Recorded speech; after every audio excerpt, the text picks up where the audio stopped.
Are we in the middle of a culture war? What is a culture war? It's not a terminology I'm familiar with at all. Culture war, it sounds daft.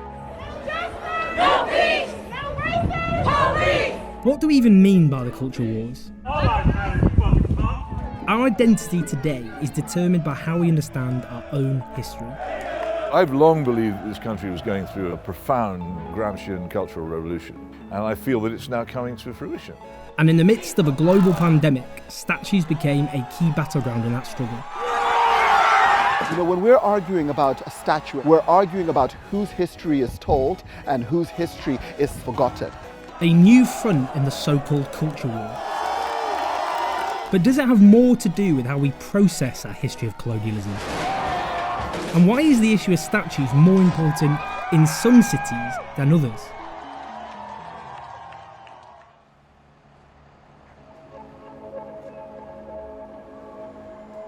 So we come to Oxford for the day with its dreaming spires. This is where I actually went to university. I studied history here, and there is a big struggle about our history which is taking place. And you know, genteel a kind of place that this is, the struggles that began in the United States after the death, of course, the killing of George Floyd by the police, brimmed out onto the streets of this country, including this street here.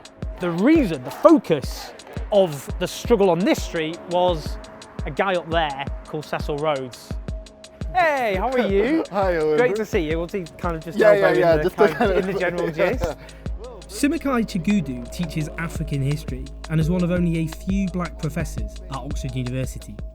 So Cecil John Rhodes is a Victorian imperialist whose major ambition in the late 19th century and early 20th century was to colonize Africa. Now, you must have walked past this statue hundreds of times. Yes. How does that make you feel? You know, this is such a glorious position on which to frame it. It's easy to miss it, right? He's so high up, you can walk past and not think about it. All of it. How I feel about it is it's a relic, an anachronistic relic of a bygone era.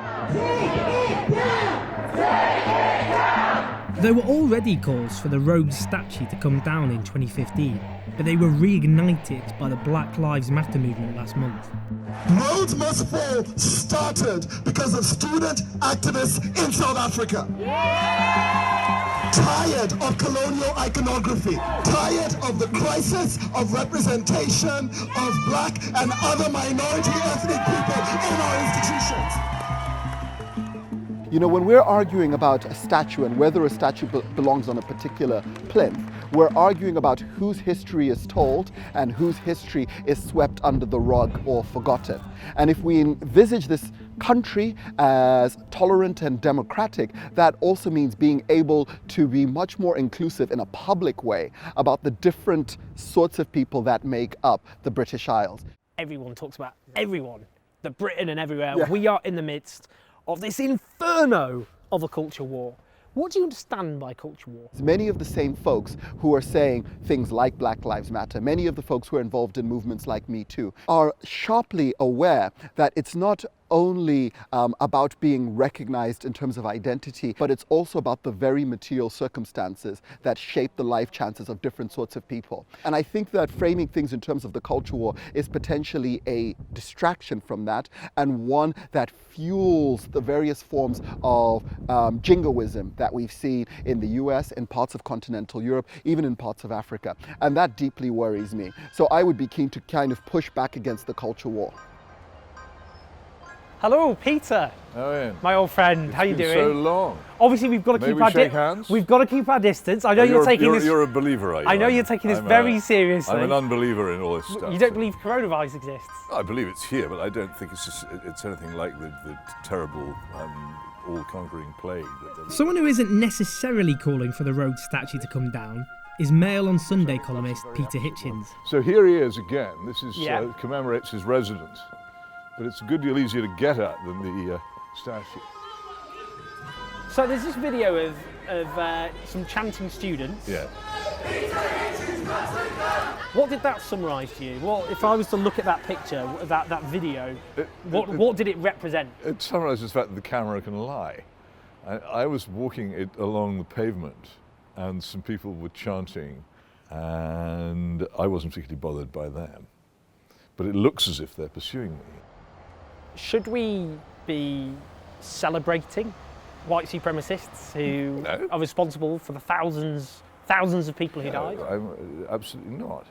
But on the other, you can't forget, can you, that an awful lot of the wealth and standing of this city is based on the activities of Cecil Rhodes. He spent a lot of money here. I'm not a militant opponent of the Rhodes Must Fall demonstrators. What worries me much more is the general regime change aspect of the pulling down of statues. When we say this regime change, if we just consider the country, we've got a Conservative government. Well, you have a government which has been formed by the Conservative Party. Okay, so let's mix that up with it being a Conservative government. Okay, totally different. Whether you regard this as a Conservative government or not, the tearing down of statues won't change any government. No, it's a part of it. It's so many things that you rightly say. It shines a light on the subject. Isn't the point that far more people now know about Cecil Rhodes and have debated Cecil Rhodes than they'd probably ever done? This is why I like demonstrations. They draw people's attention to things. Yeah. And you could say quite reasonably, well, they put it in a museum. It's all right by me. But that's what they're arguing for, isn't it? Well, that's okay. Well, as I keep telling you, I'm not standing here saying leave Cecil Rhodes alone. I'm not his spokesman or man of business. I'm not. It's not my. Don't mix me up. Don't mix me up with the person you'd like me to be. I am not him. Why is it we are both scared that actually we're on the losing side of the culture war? Well, I expect we both are. I mean, one of the problems with revolutionaries is that they're almost always eaten by the revolutions they engender, and the problem with counter-revolutionaries is that they always get eaten. So we will get eaten by the same people for different reasons. I think we're scared of each other's side in this war. Well, there's nothing to be scared about my side. My side's totally powerless.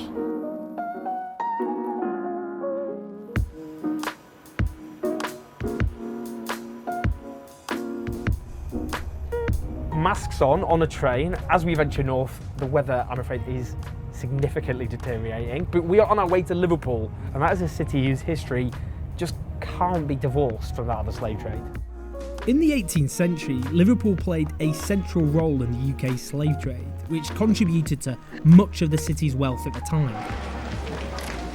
But how does that legacy relate to its contemporary history, from the Toxteth disturbances in the 1980s to the protests we've seen over the past few months? What kind of response are you getting to these banners? Like a lot of honking, waving. Yeah. It was brilliant. So you felt a lot of solidarity. Yeah. Kerry and Buster Nugent are integral to today's Black Lives Matter movement in Liverpool. After George Floyd, Buster started a one-man vigil outside this park in Toxteth. We're going to go to the Caribbean Centre and meet some of our younger representatives. Right, let's do that. This plinth here used to be of Huskerson. He was the slave owner. His business was slavery. So in 81 riots, the following year, that was torn down. Was it torn down by local people? By local people. So it wasn't. They didn't wait for the council or anything. No. It was torn down. It was taken down. The Toxteth disturbances of 1981. Yeah. Big moment here. Absolutely. Basically, back in them days, it was about police brutality. You could not come outside of this area, which is like there's a thing called the Toxteth Triangle. You just couldn't go nowhere. You couldn't move. Young males were stopped and searched every 100 yards. They were just harassed to death. I was 17 at the time, so ripe for rebelling and kind of getting involved. What about the police now?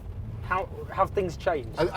You know what? It's kind of mellowed out a bit, but it's still on the same thing. It's racial profiling. We're trying to understand why, as a community, we're still left behind. Yeah, why we're left behind. Believe me, like Liverpool is one of the worst cities for being a person of colour.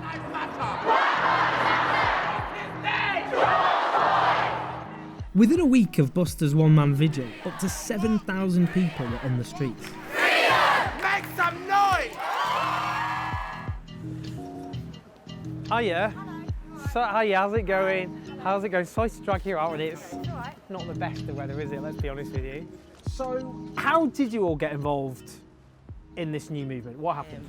I've grew up in Liverpool, I've lived in London, I've experienced racism from all areas and all aspects of life and people. So to represent my city and my community, I felt like I had to go.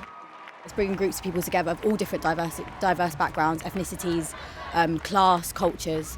You know, as eye-opening and overwhelming as this is, I really think that this could be part of something really revolutionary. Why Britain? Why was it so important that this has to happen here?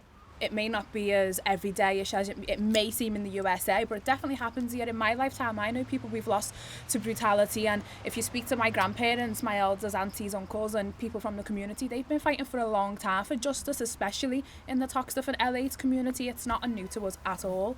So the movement's partly targeted statues of slavers, colonialists and others. Why does that matter?